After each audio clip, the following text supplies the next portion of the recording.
கர்த்தருக்கே மகிமை உண்டாவதாக. இயேசு கிறிஸ்து நாமத்தினாலே நான் உங்களை வாழ்த்துகிறேன்.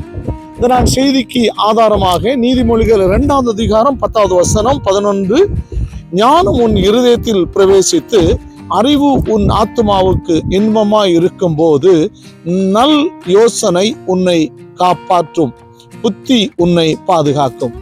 அருமையான தேவனுடைய பிள்ளைகளே, ஞானத்தை தருகிறவர் ஆதராகிய இயேசு கிறிஸ்து.